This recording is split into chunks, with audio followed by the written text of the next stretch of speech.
వరంగల్ జిల్లా కలెక్టర్ గారి ఆదేశానుసారం సమాచార పౌర సంబంధాల శాఖ వారి ఆధ్వర్యంలో మా తెలంగాణ సాంస్కృతిక సరది కళా బృందం ఈ రోజు రాయవర్తి మండలంలోని ప్రతి గ్రామాన పల్లెన తండన మరి అభయస్తం 6 గ్యాటీలలో భాగంగా ఈ మే జూన్ మాసాలలో విపరీతమైనటువంటి ఎండలు కొడతా ఉన్నాయి కాబట్టి దయచేసి ప్రజలు ఏదైనా అత్యవసర పని ఉంటే ఉదయం 9 గంటల లోపు బయటికి వెళ్ళాలి, తర్వాత సాయంత్రం 4 గంటల తర్వాతనే వెళ్ళాలి. ఎందుకంటే విపరీతమైనటువంటి ఎండలు 40 డిగ్రీలు కొట్టి మన బాడీలోని తేమ శాతం తగ్గిపోయి మరి మనుషులు చనిపోతా ఉన్నారు. టీవీలలో పేపర్లలో చూస్తూ ఉన్నాం కాబట్టి దయచేసి ప్రజలు కూడా బయటికి వెళ్ళకూడదు.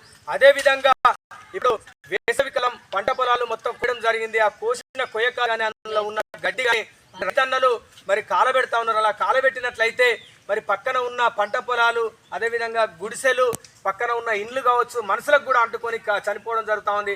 అదేవిధంగా భూమిలోని సారవంతం భూమిలో మనకు మంచి చేసే కీటకాలు చెడు చేసే కీటకాలతో పాటు మంచి చేసే కీటకాలు కూడా చనిపోతూ ఉన్నాయి. కాబట్టి దయచేసి పంట పొలాలకు ఎవరు కూడా నిప్పి పెట్టకూడదు.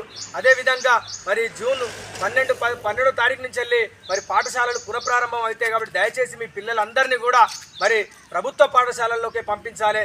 మరి పక్కన పిల్లగాడు మరి ప్రైవేట్ స్కూల్లోకి పోతా ఉన్నాడు, వ్యాన్లలో పోతా ఉన్నాడు, రంగురంగు బట్టలకు మోజుపడి అని చెప్పేసి మనం కూడా లేకున్న అప్పులు తెచ్చి మరి పిల్లలను బడికి పంపిస్తే అక్కడ చెప్పేది ఏముండదు. మన ప్రభుత్వ పాఠశాలలోనే అనేకమైనటువంటి వసతులు కల్పిస్తూ ఉన్నారు. ఇంగ్లీష్ విద్యతో పాటు మధ్యాహ్న భోజనం మంచి చదువు చెప్పే సార్లు కూడా ఉన్నారు. కాబట్టి దయచేసి మీ పిల్లల్ని ప్రభుత్వ పాఠశాలలోకి పంపించాల్సిందిగా మనవి చేస్తూ ఇప్పుడు మరి ఎండ దెబ్బ మీద మరొక పాటతోటి మా సంపద నోట ఒక పాట.